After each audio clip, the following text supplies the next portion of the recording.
Who's behind the demise of Wendy Williams? There are two sides to every story, but there's only one backstory. Blac Chyna arrived in a somber mood at the New Jersey Medical Treatment Center. She has taken the stroll down that hall 3 times in the last week. She held her breath each time, opposing the stench of antiseptic, bleach, and medication. She reached her destination, reconciled her emotions, and softly pushed open the guarded door.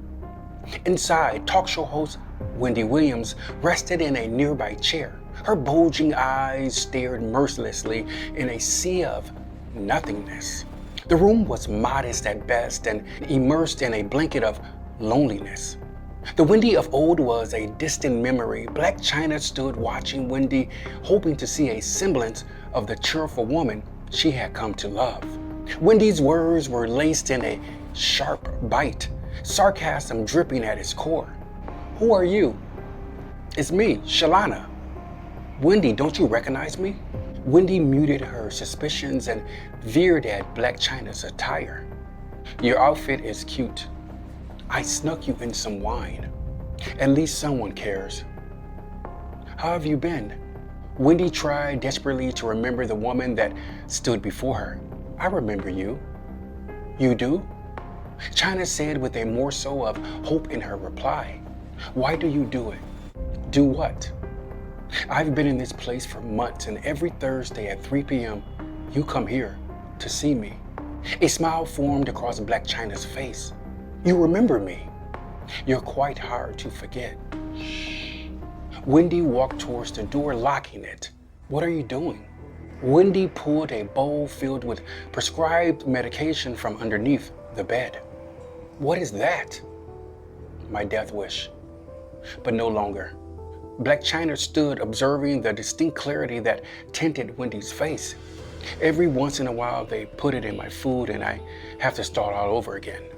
"You're really okay." "Of course I'm okay. I've always been okay." "Then why are you in here?" Wendy glared at the wine bottle but resisted her urge. "Because I made some very powerful people upset, I assume. I'm going to get you out of here."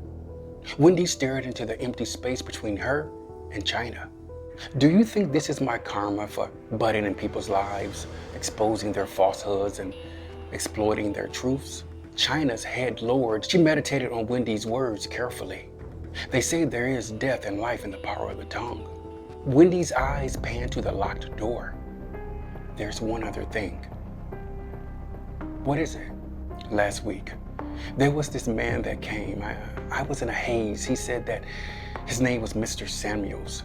I couldn't see his face, but his voice was very familiar. I can't trust any of them out there. Not my family, the staff. You're all I've got. Relax. I'll get to the bottom of this. I'll be back in a few days." Wendy watched as the only lifeline to her sanity walked right out the door. Wendy's eyes closed and she sat motionless. A prayer of peace spilled from her lips. Suddenly, the door opened. 1998 was the year that everything changed. Wendy's eyes popped open, but the man's face was concealed by shadows. "You're back, but I can't see your face. You were never supposed to." "Do I know you?" The man's muscles and his shoulders tightened. "You cost me everything. Everything has spiraled because of that one day in 1998. Do you remember the headlines?" "I don't know who or what you're talking about." "In 1998, you made an accusation about me that placed the world's eyeballs at my doorstep, which created a ripple effect leading to my legal issues today." The man's voice was like thunder on a summer's day. "You and your husband was at my house with a camera that day." "Oh, I know you. You played with fire, bro, and you got burned." "I'm gonna ask you one final time, Wendy. Where's that footage?"